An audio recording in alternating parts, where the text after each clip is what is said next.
Welcome to Brain Snacks, bite-sized learning moments from Live and Work More Human. To learn more, check out the full conversation at the link in the show notes or visit liveandworkmorehuman.com. It's now, enjoy. Before we dive into the full episode, here's a quick message from our podcast partners. What if every organization could deeply understand and optimize the potential of its greatest asset, its people?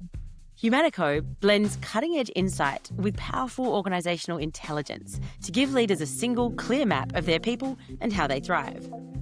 Cut through the noise of disconnected tools and surveys. Humanico brings it all together into one dynamic, intuitive platform, empowering better decisions, wiser strategies, and stronger teams, so humans and organisations flourish.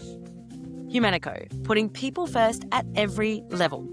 To learn more, visit humanico.co/live and work more human. That's humanico.co/live and work more human. What exactly does managing yourself entail, and what is it not? Yeah. So managing ourselves is I use a lot of questions and reflections when I teach and in the book and things like that. So I start off with people and I ask 3 questions. The first question is, what type of leader are you right now? And that is the words, the phrases that you would use to describe yourself as a leader, or what you think other people say about you when you're not in the room, or what you know they say about you because it's they told you, or it's in a performance review. So that's the first question, kind of baseline. The second question is about what type of leader would you like to become?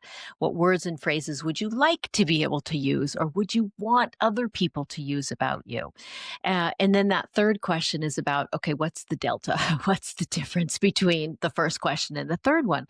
And paying in particular attention to behaviors that might need to evolve, or skills that you might need to develop. So that's where we start with the managing ourselves, right? So super common ones. I want to learn to listen better. I want to delegate more effectively, these kinds of things.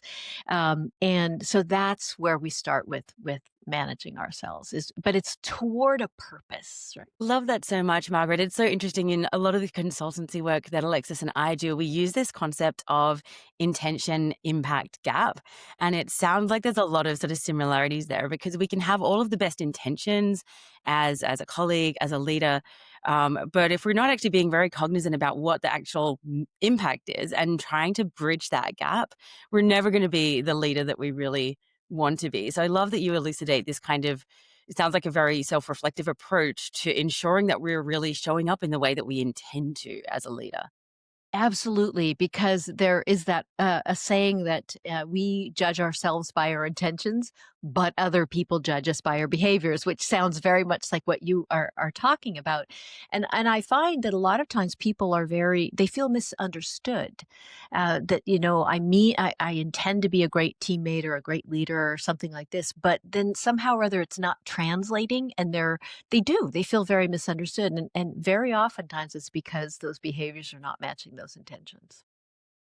It's an interesting thing that you point out there, Margaret, this word misunderstood, because I think as an individual it can be quite a painful experience when we think that, we're showing up with kindness, or we're listening or giving other people the benefit of the doubt, and it's not being received that way. And in my experience, oftentimes that leads to more frustration, potentially even the seeds of resentment, and you tend to even double down on some of the unproductive behaviors that aren't giving you what you want, but you're not really sure how to get from where you are to where you want to be. Have you seen that with some of the leaders that you've worked with in this journey as well?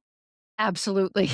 I think that is exactly, you kind of just nailed it, because it is one of those things that, that people have been very successful in their career. They're high achieving people, right? So really smart, hardworking, maybe subject matter experts, etc. And so they find that when they're in a situation like this, that they just double down. They put more gas on, they put their foot on the gas. But the thing is that they're not getting traction. So they are really spinning their wheels in that way. And it's frustrating for them. It's frustrating for everybody around them. And I think a lot of times that's when I see people, when they come to my program, when they just say, I don't know what to do now. It's such a great metaphor, I think, of that sort of like hitting the gas pedal and just like trying to push harder with what we've got rather than seeing that we perhaps need to slow down, maybe even shift gears or shift direction. And it's interesting because I can imagine at that point, we tend to think of leadership in the context of leading others. And some may even characterize this work as being selfish. We think, I want to be a servant in my leadership. It's really about how I can bring out the best in others. So for anyone who's thinking that this process of seeking self-understanding and then managing oneself is a sort of a selfish process, how would you respond to that? I would say actually it's not selfish, it's kind. It's kind to yourself and it is actually kind to everybody around you. And you kind of mentioned part of this just a second ago. I think that sometimes you have to slow down to speed up and just take a little break. I'm sure I'm sure this has never happened to you, but you're working so hard that you just can't slow. You think, I can't slow down, right? But the best thing you can do is slow down, get a good night's sleep, go for a walk, these kinds of things. And it's very similar in leadership that people think, oh yes, it's all about them, but actually I think of it as an inside job. We have to go inside before we go outside. We got to fix this first, or understand this first, is really what I'd say. We hope you enjoyed this brain snack from Live and Work More Human. Learn more at liveandworkmorehuman.com. We'll see you next time.